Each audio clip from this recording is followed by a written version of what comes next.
Hey YouTube, it's me again, Steven. I am currently at the park by my house. It's right next to Albertsons. I swore to myself that as I walked into the park, I was gonna look at the sign that said the name of the park so that I could say it in the video, but I forgot to do that because it's been kind of an intense early morning for me. You can see it's 4 in the morning, so nobody's really awake and out yet. I mean, there's a few, I guess, people that live out of their cars in the park right now, and it feels a little sketchy right now, especially with some of the things that have happened since I've been here. But that's not really what I'm here to talk about. So I went on a walk because I had a nightmare. It was really weird. Before I get into the nightmare thing, I'll preface this with a little bit of talk on. I potentially. Well, I mean, there are obvious like psychological, philosophical reasons why I had this nightmare, but I think that it was specifically brought on by taking the herbal medication ashwagandha that I picked up in India, and I've had some dreams from it. I thought that I was just dreaming because I'd quit smoking weed, which is entirely possible. But Bruce took it once, and he had a really awful nightmare. This is the first time I've really seen him have a nightmare, or, have him wake up and be making sounds like he had a nightmare. So yeah, I feel like there's definitely there's something to. Sorry, just waking up. There's something to ashwagandha potentially causing difficult dreams. So that's maybe some of the reason why I had one. So the dream started. I was in this department store, and it was very 90s. I even maybe had the feeling like I was a kid. I mean, to a greater extent than I kind of always do, even in waking life. And the department store was it reminded me of like a Walmart or a Toys R Us or something in the 90s when I was really little, where like aquariums were more a thing, and you could go to like one side of the department store or like the very back, and there were like all these fish in little cups or in like giant aquariums and just swimming around. And so this is the first part of the dream, and I walk back there, and there are like all these toys and all these like flashy things, and everybody was lined up to look at these flashy things, and I just kept walking because I really wanted to see the aquariums. I really wanted to see the fish. And so I get to the aquariums, and like everything's really beautiful. The fish are really beautiful. It's very vibrant. That like blue light that kind of makes the fish glow is really doing its thing. And so I'm looking at the aquariums, and there's a lot of them. They're kind of everywhere, and there's a lot of fish there. But like Tsune, like I can't really make out what's happening, but I think I see the fish like starting to get. Let me see if I can turn this way and have it be. Oh, that's even much better. Oh, okay. Now I can lean on a thing. So I start to see the fish kind of they're like getting. I can't really tell what's happening, but I think they're like getting like sucked into the filter or something, and and it's happening very subtly, and so it, like I'm looking at it, and like I'll like look to another one, and then like out of the corner of my eye I'll see um another one get sucked into the filter, and then like some of them are starting to float to the top, so like I'm starting to become worried and like wonder like what's happening. And so I go to talk to a an employee about what's happening. I'm like, you know, there's something happening with the fish, like you have to go check on this. And they just, you know, they're in like just doing my job mode. They don't really care. They're like, oh, you know, it's fine, whatever. And like I'm looking around at other people. I'm like, well, somebody's got to help these fish, and you know what's happening to these fish. And by this time, like all the aquariums are like basically empty. There's like a few fish in each one, but that's it. Um, and they're quickly emptying, and now I'm like visibly like seeing them like getting sucked into the filter and rise to the surface, and it's like escalated to like a problem, and just nobody cares. Like everybody's just like standing in line waiting for like the next exciting thing, like oh, I really need my toy, or I really need my Squishmallow pillow or something. For some reason I'm in the 90s and I'm a child, but Squishmallows are a thing. I don't know, dreams don't make that much sense. So that, you know, I'm worried about that, but I'm not like super emotional. It's just like a concern. It's um so that's the end of that dream. And then I'm in my house, and there I'm just, you know, I'm just chilling, laying in bed, and there are some structural differences to the house. I can't really. So there's like people walking around, you know, a little bit worried about like sketchiness here, people running up on me. So that's the current vibe. But I really wanted to be here because this is the exact table that when I lost my phone at the park when Mars and I were tripping acid. This is the table that I sat at while he looked for the phone. I was just tripping balls and freaking out, and so I don't know. It's just I don't really know why this seemed like the appropriate spot to come. In fact, it's probably a very inappropriate spot to come at this time of night. But yeah, whatever. Um, so anyways, that was the first part of the dream. So then I wake up in my house, and it's my current house, and but there are some structural differences that, you know, I can't really put my finger in. You know how like dreams kind of combine different places together, and it's just like a hodgepodge of places that you've been. I mean, maybe, you know, now if I had to just like put my finger on what the vibe was, or you know what you know what the general feeling was, the first thing that comes to mind is my grandparents' house on my mother's side.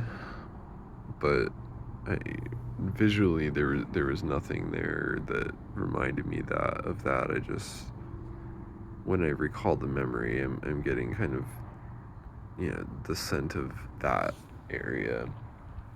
Um, so there's some people like biking around and coming over here. Um, so I'm in my house, and I am I'm seeing all of these like cats walking walking around and meowing, and it's like they want to be like, hello, what, Hey, how's it going? how are you? So.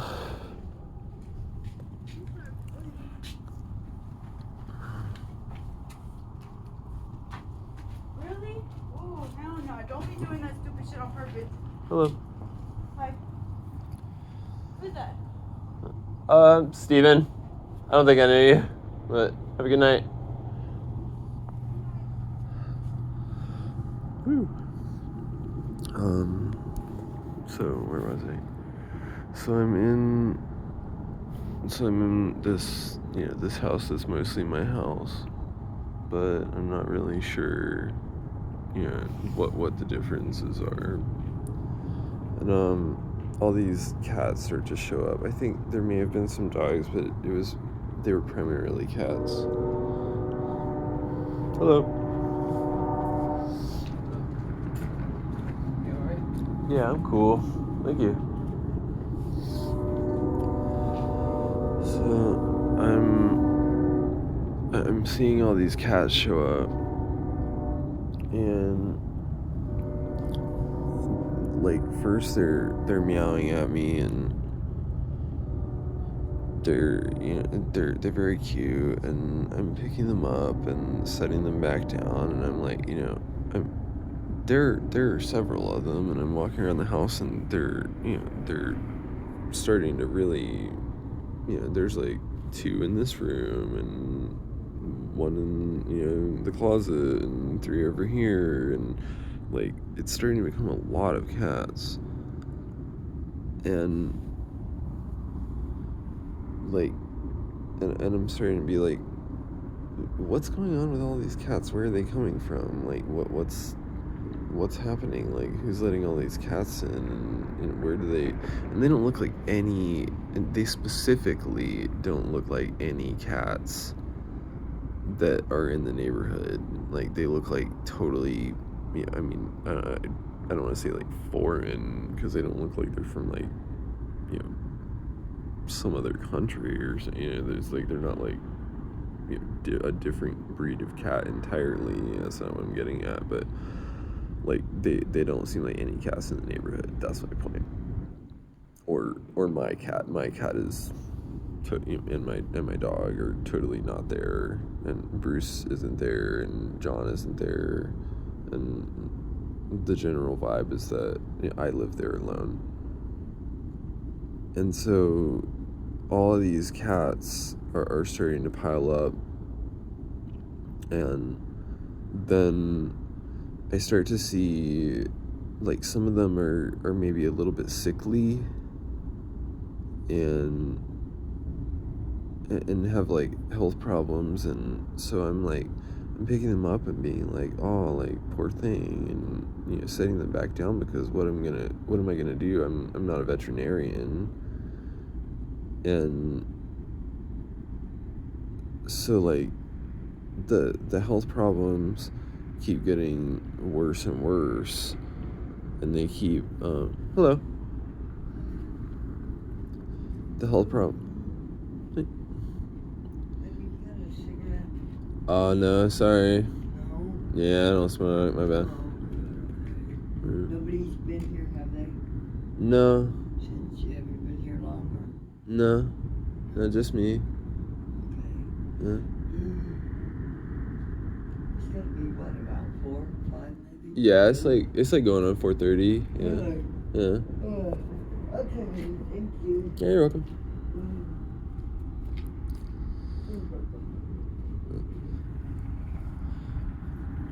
So like all these cats start piling up, and by this time there's like 5 or 6 or 7 in every room everywhere, and there's a couple of healthy ones, and sometimes I'm picking those up and being like, oh, precious baby, and other times like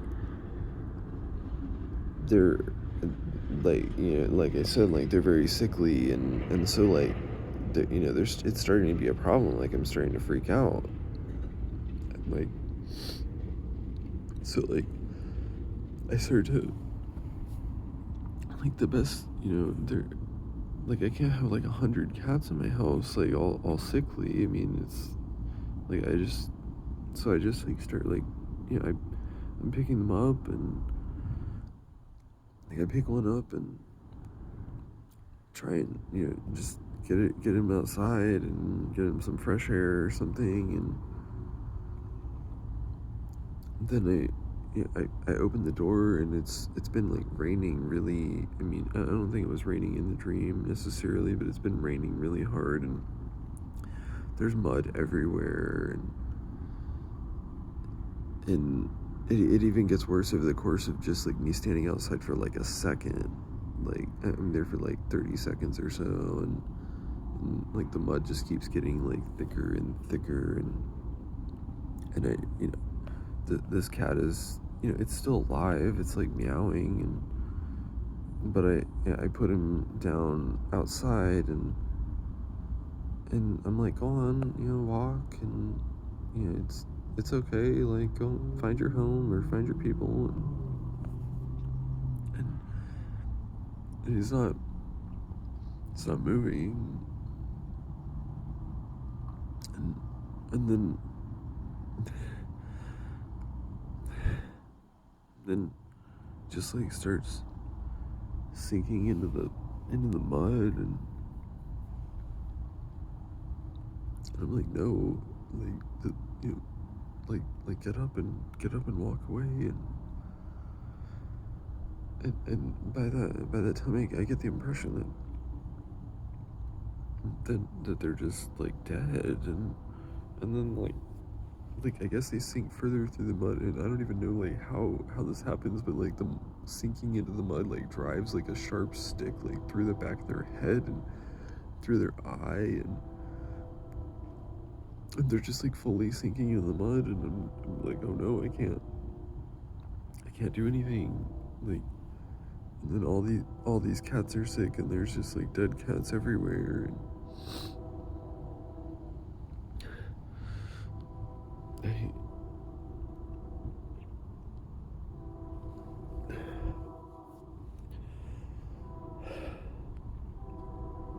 just don't really,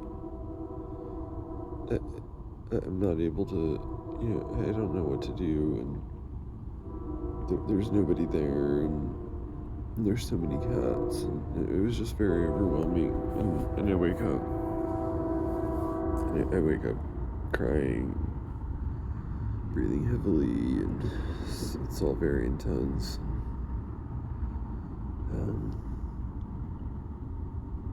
Bruce holds me, and tells me it's all over, but, to me, it's not all over. This is, like, I instantly recognize the metaphor, and this is, like, a real world problem that, like, I'm trying to help all of these creatures or all of these people, and there's just too many. They just keep piling up. There's too many people's issues to deal with. Like, I can't keep doing this, and I can't even help one of these cats because there's so many, and I'm just so overwhelmed. And I think that, has, like, a huge parallel in my life. It's just, like, trying to help everyone and not being able to do a whole lot for anyone, because I'm trying to help everyone. I wonder, what's the middle ground there? I don't want the answer to be, like, be a cold, heartless bastard and never try and help anyone. Like, that doesn't seem like an appropriate solution. I don't want, and the answer obviously, like, can't be help everyone, because, then I guess my brain's telling me, like, you're gonna have nightmares, you're gonna suffer because of this. I mean, so it's like, do I fight against my brain? Do I say like, screw this, and just keep following my path? And in the short term, do I keep taking this ashwagandha and keep having these nightmares? Because I mean, that was a pretty intense way to learn that lesson, which honestly I already knew, but I was kind of fighting against. So I guess I needed the intensity to really stir shit up. But I one like everyone in my life, I feel like I'm constantly working. I mean, I'm not even working, just like a better word is suffering, or like dealing with or attempting to deal with other people's problems, whether that be the issues that Mars is going through right now, or the issues that John goes through from time to time, or Bruce's health issues, or emotional stuff, or just like there's a lot of. And then whenever I talk to people online, I actively seek out people who have problems. And then when I'm going down the street, I actively seek out people who have problems. And then in like everything that I do, I actively seek out people who have problems.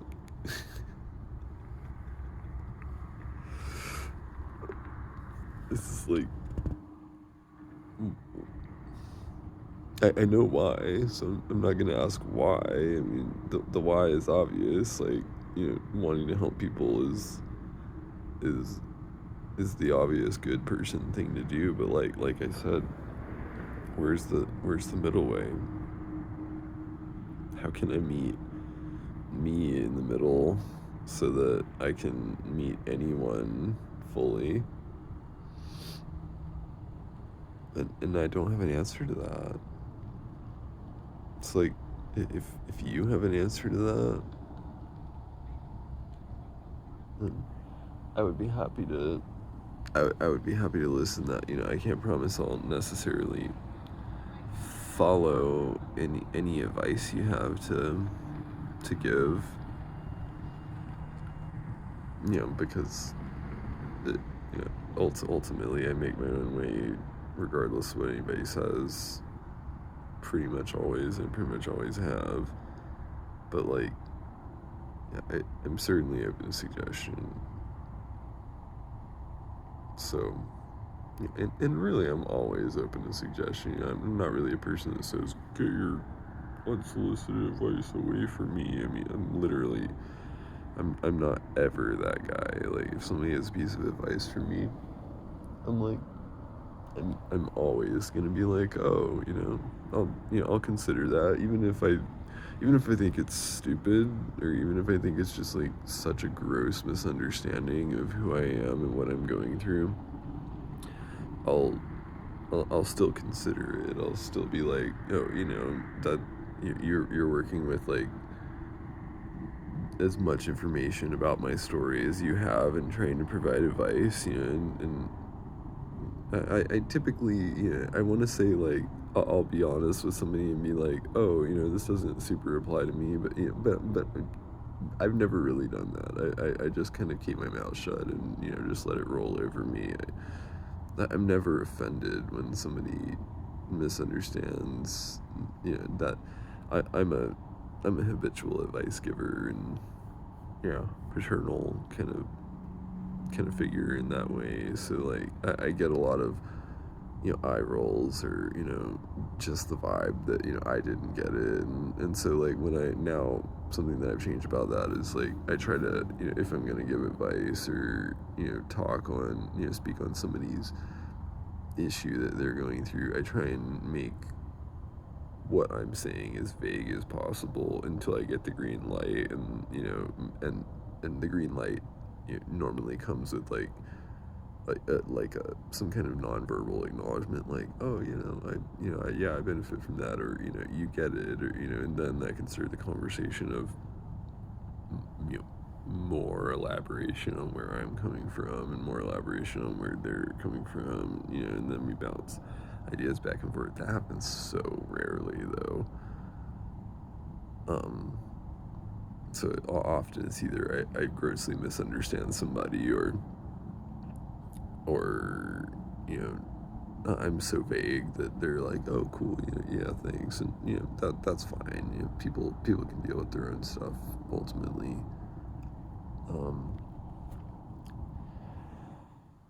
Yeah, so that's where I'm at, and I guess I'm gonna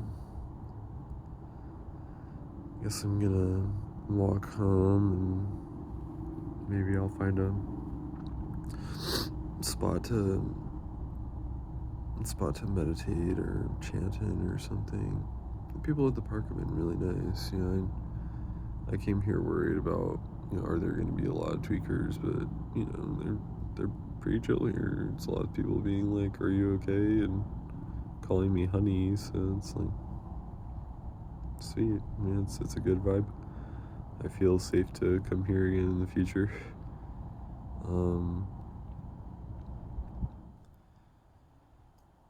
So, you know, that's all I have.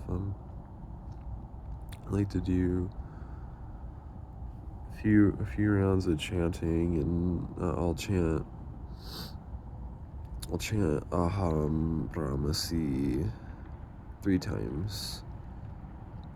And you're welcome to listen for the first one, or, you know, chant along for the second and third one, or chant along for all 3 if you know. But I chanted this before I went to bed, and you know, maybe that helped kind of push me into this emotional processing state. It typically seems to do that for me in waking hours, but I've never done it like as I was going to bed. So that's how I'll end the video, but I'll do my send off after. So here we go.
Shanti, Shanti, Shanti.